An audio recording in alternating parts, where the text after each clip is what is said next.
Hello and welcome back. Finally, we're back together for the last half hour of Vaughan and Vivo. Yes, here in Aprender Inglés TV, the only channel in the world that gives you the opportunity 24 hours a day, 7 days a week to improve your English. You have a very special gift here, what we're giving you. And take advantage of it, please. Aprovechad de esta oportunidad. Take advantage of this opportunity because it doesn't come every day. But in Spain now, in many places, in many areas of Spain, it comes every day. My program, other people's programs, 24 hours a day of English, non-stop. So it's an incredible opportunity. It's a golden opportunity. In Spanish you say oportunidad de oro. We say oportunidad dorada in inglés. It's a golden opportunity. No se dice golden chance en este caso, siempre opportunity. It's a golden opportunity to learn English, so aprovechad, a tope. Take full advantage. Tomar plena ventaja, se dice en inglés, para decir aprovecharse a tope. Take full advantage of this opportunity. And so, shall we start? Question, is it true or not true that the more vitamins you take, the better you feel? Personally, I don't think it's true. Some people like to take vitamins. I don't take vitamins. Por cierto, los británicos dicen vitamins. Y los irlandeses. Vitamins. I don't agree. I prefer vitamins, the American and Canadian pronunciation, because it comes from the word vitality, vitalidad, vital, vital. All right? Vitamins. And is it true or not true that the more vitamins you take, the better you feel? The more vitamins you take, the better you feel? I don't think it's true. I think if you eat a balanced diet, dieta equilibrada, balanced, fijaos cómo termina la palabra, balanced diet, you don't need to take any supplements. You don't need supplementary vitamins. Some people take a lot of vitamin C, especially when they catch a cold. I have a cold now, but I don't take vitamin C. But some people swear, they swear that when they catch a cold, they take, they take a lot of vitamin C and it eliminates their cold. I don't know if it's true or not. I don't take vitamins. Maybe I should in the future, because I'm sure there's certain nutrients that my body needs. And your body needs a balanced group of nutrients. And if you don't cover all of them, maybe vitamins are good for you to supplement certain nutrients, to make up for, compensar, to make up for a lack of nutrients in certain areas. But in any case, in my opinion, it's not true that the more vitamins you take, the better you feel. Fijaos la gramática de esta frase. Cuanto más vitaminas tomas o te tomas, mejor te encuentras. The more, en ambos partes de la frase. The more vitamins you take, the better. No he dicho the more good aquí, porque se dice better. The more vitamins you take, the better you feel. I don't think it's true. But maybe for some people who do suffer a vitamin deficiency in some area, it could be true that the more vitamins you take, the better you feel. Is it true or not true that the foggier it is, the more dangerous it is to drive? Absolutely. The foggier it is, the more dangerous it is to drive. In fact, if it's really foggy, I don't recommend that you drive. It's dangerous to drive in foggy weather. In Spanish, normally you say hay niebla. In English, we say eso está nebuloso. We use the adjective foggy when there's a lot of fog, which means that the clouds have descended to ground level. Sometimes you can't see very well. But in English, we normally don't say there is a lot of fog. It's correct in English, but we usually say it is very foggy. Contracción, it's very foggy. And on a foggy day, it's not recommendable to drive. okay, because a lot of accidents have happened because of the fog. And I know in Spain, in certain areas of Spain, it's chronically foggy certain times of the year. And so you need to be careful when you drive. If you're driving on a highway, a motorway, where the cars normally drive fast, and you enter a foggy area, deberías, ralentizar, ir más despacio. You should slow down, because you never know that around a corner there could be an accident, and you don't see it until the last moment. So there have been many chain reaction accidents, one after another, bam, bam, bam, bam, in cadena, and many people have been injured or killed because of the fog. So it is true that the foggier it is, fijaos en la gramática aquí, cuanto más, literalmente, cuanto más nebulosa es, o está, the foggier, o sea, cuanto más niebla hay, the foggier, foggy, foggier. The foggier it is, the more dangerous it is to drive. I remember my father told me a story.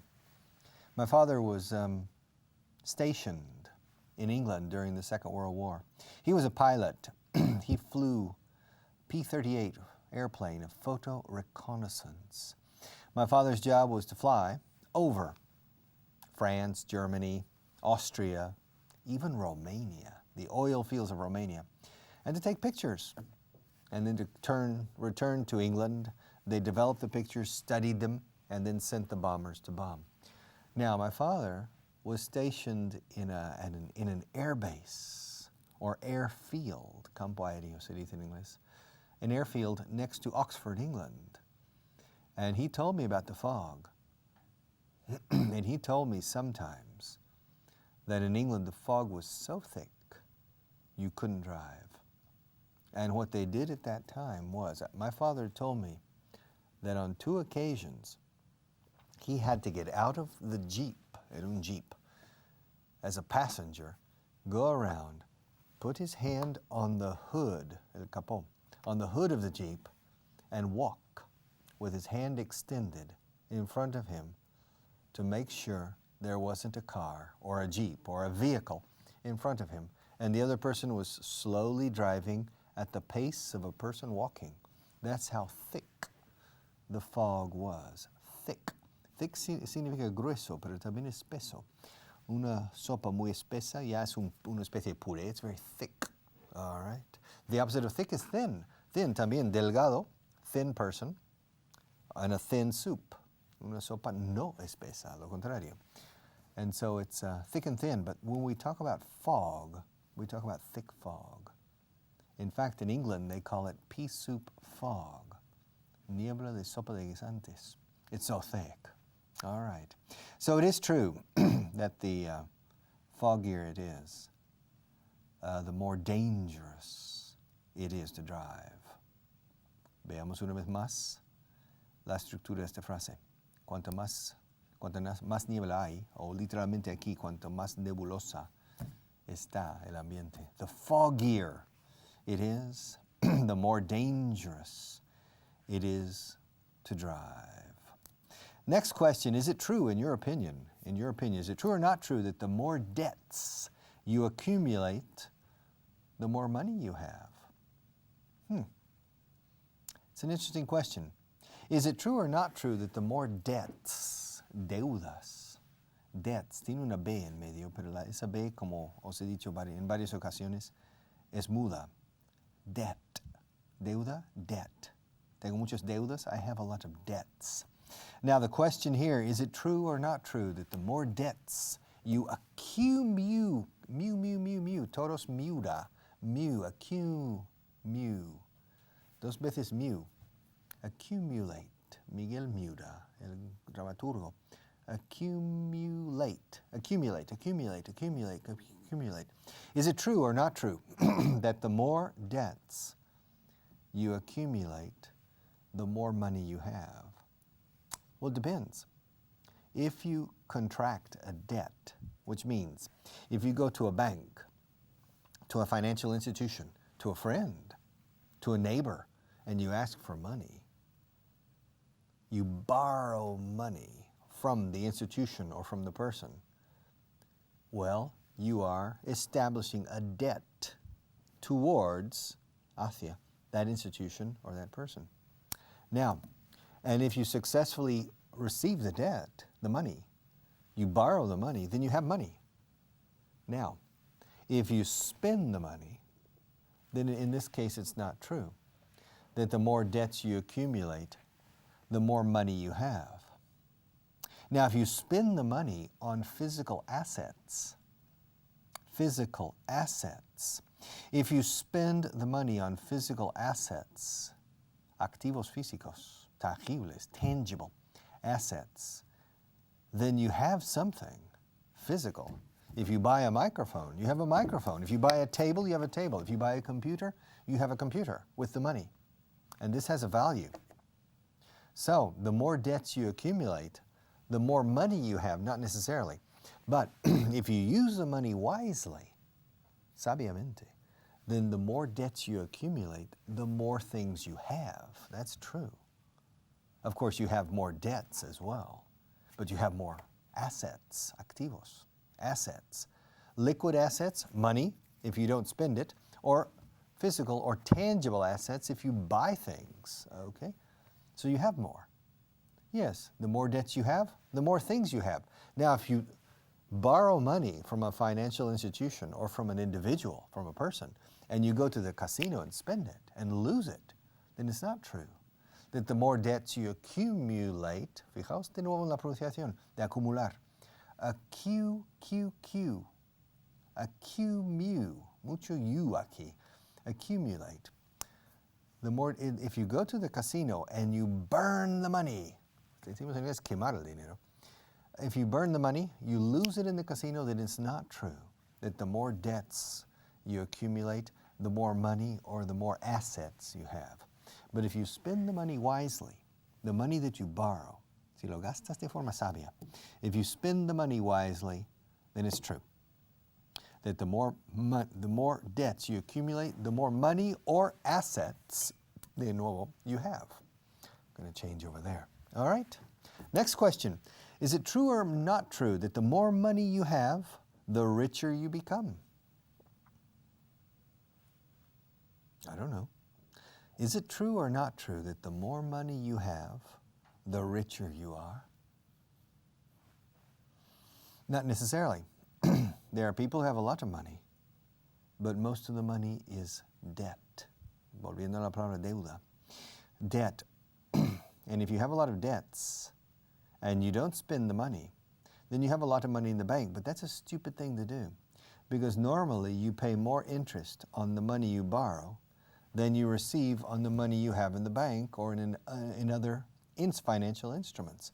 If I go to the bank and I say, listen, Manolo, al banquero, mi amigo, who works in the bank, Manolo, can you give me $1 million or €1 million? And Manolo says, well, Richard, yeah, you're a TV star. You teach English on TV. Of course I'm going to give you €1 million. So he gives me €1 million and I put it into a financial instrument that has a return on my investment of about 6%, okay? Probably I'm paying more to the bank, okay? Because normally you pay more interest for money you borrow than you receive for money that you place in financial instruments. So it would not be a very wise decision.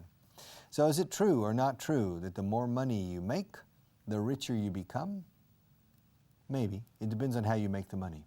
If you make the money through working, hard work, or through good business, then it's true that the more money you make, the richer you are. But that also depends on how you spend your money. Some people spend a lot of money. Some people burn the money they earn. I remember many years ago talking to a person who worked for American Express, you know, the American Express credit cards. And I remember talking, this was many years ago, 20, 25 years ago. I was still quite young, innocent, all right, not very wise. And I asked the person, but my God, these people who have the gold card or the platinum card, come on, And that person said, no, those are the most dangerous. We have to watch them very carefully. Vigilarles muy de cerca. Yes, we have to watch them very closely. We have to watch them very carefully in American Express. I said, why? They have millions. I said, yes, and they spend millions too. They spend money right and left, and they don't even realize how much money they're spending. They don't keep a control of their expenses. And I think he was right. I think he is right. And so often, the more money you make, the richer you are. It depends, because history is full of very rich people who have become destitute and poor. I know cases personally of people with a lot of money who in a question of 5 years, 10 years, became poor. I know one particular person, very famous. I know him personally. I met him. I don't know him well. Well, he's dead now. He died many years ago. But this man was the Secretary of the Treasury of the United States. His name was John Connolly. Have you ever heard of John Connolly? John Connolly. I bet you have seen this man, even though you don't recognize his name. Even though you don't recognize his name. I bet you know him. John Connolly was the Secretary of the Treasury, what you would call, I don't know, el Ministro de Hacienda, más o menos. Secretary of the Treasury in the United States. And he was a Republican. It was an interesting man. He was the governor of Texas first. He became the governor of Texas through the Democratic Party. He was a member of the Democratic Party. Okay, he was from Texas, like me. That's why I met him once. I'll never forget meeting him. Tall, big, imposing person. All right. And he became the governor of Texas. And then, when Richard Nixon, a Republican, became president of the United States, he became good friends with John Connolly, the governor of Texas, who was a Democrat, not a Republican. He was in the opposition, let's say, or in the opposing party. Now, they were good friends. And Richard Nixon asked John Connolly to become the Secretary of the Treasury of the United States. But that required that John Connolly change from the Democratic Party to the Republican Party. And he did it. It created a small scandal, okay, because my God, when somebody changes political parties, it's a scandal in the States and here in Spain and any country, all right? But he changed to the Republican Party. He became the Secretary of the Treasury. And at the same time, before that, when he was governor, and while he was Secretary of the Treasury, and later, he bought a lot of property in Texas. So he became very rich with property because he had special connections, of course. He was the governor of the state, el gobernador del estado, like Schwarzenegger in California. And as the Secretary of the Treasury, he was a powerful man. Now, John Connolly, do you know him? Really? Do you know John Connolly? No? No te suena? John Connolly. Okay. Do you remember photographs or the film of John Kennedy when he was assassinated in Dallas? Do you remember? Do you remember that film when the car is moving down and pew, pew, and the shots are fired? Do you remember? John Kennedy was sitting in the back of a car, in the back seat of a big special car. His wife, Jacqueline Kennedy, was sitting on his left, okay? In front of him was John Connolly, the governor of Texas, and his wife. John Connolly was wounded on that day in November 1963. John Kennedy was killed. All right, but John Connolly, so you remember that man who was sitting in front of John Kennedy, delante de John Kennedy. In front of significa delante, no significa enfrente de, significa delante de. And John Connolly, the governor of Texas at that time, was sitting in front of John Kennedy, and he was wounded. He got a bullet through his shoulder that, according to the experts, was the same bullet that went through his hand. All right? So he received 2 bullet wounds, heridas de bala. Fijaos cómo lo digo. He received 2 bullet wounds, okay? Yeah. Are you there? Okay. He received 2 bullet wounds, one in his shoulder and one in his hand, which according to the ballistics experts was the same bullet. Still, there are a lot of questions about that day in Dallas, but John Connally was there. Now, the question here is it true or not true that the more money you make, the richer you become? Cuanto más dinero ganas, más rico te haces. Yes and no. In the case of John Connally, no. Because John Connally, while he was governor of Texas, and while he was the Secretary of the Treasury in the United States, he bought a lot of property in Texas. He bought a lot of property over a certain period of years, okay?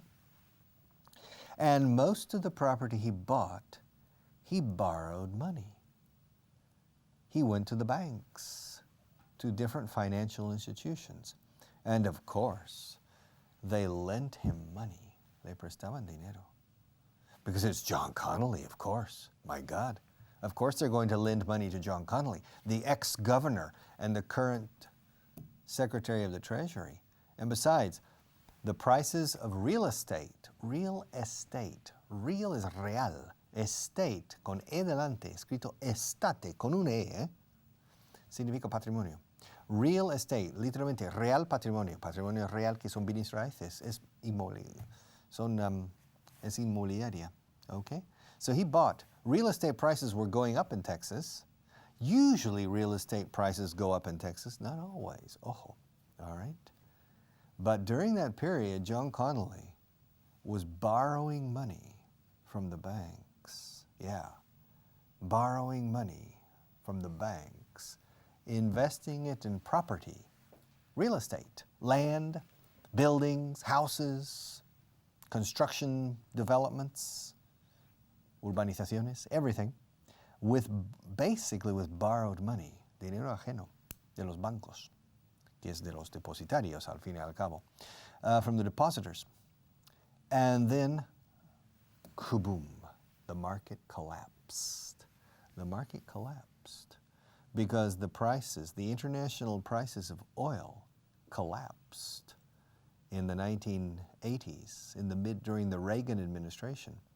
And the price of oil in 1973, the price of oil was $1 a barrel, $1 barril in 1973, September. Starting in October 1973, because of the oil crisis after the Yom Kippur War in Israel, they began to go up. And in 1979, the price of a barrel of oil reached $39. So in a question of 6-7 years, from $1 to $39 is a tremendous increase. And Houston, Texas, and West Texas, and East Texas were booming because everybody was extracting oil because the price was so high. Everybody needed oil equipment. Maquinaria para la extracción petrolífera. Yes, everybody. It was a boom. Texas was booming. Property rates were going up, up, up, up. And John Connally was investing money, but it wasn't his money. He was borrowing money to invest. And then, starting in about 1982, 83, it began to go down. All the auxiliary industry for oil in Texas stopped. People stopped buying houses. People stopped building buildings. People stopped creating shopping centers. And the property rates fell drastically. That happens in Texas. Not in Spain very often. It's a boom and bust economy in Texas. And John Connally perdió hasta la camisa. He lost his shirt. And he died in absolute poverty. He didn't have a penny. He died with millions of dollars of debt that his family maybe is still paying today. So the question, y para terminar, is it true or not true that the more money you make, the richer you become? Not always. Hay muchas lecciones que tenemos que aprender. A veces se tarda una vida entera en aprender ciertas lecciones. But remember that. Okay, time for me to say goodbye. It's time for, we're finished with another program, but I'll be back tomorrow. Yo no paro en mi cruzada, Vas a aprender inglés aunque me muera yo en el empeño, but you're going to learn, okay? All right, see you tomorrow and study, okay? Please help me, all right? Bye-bye.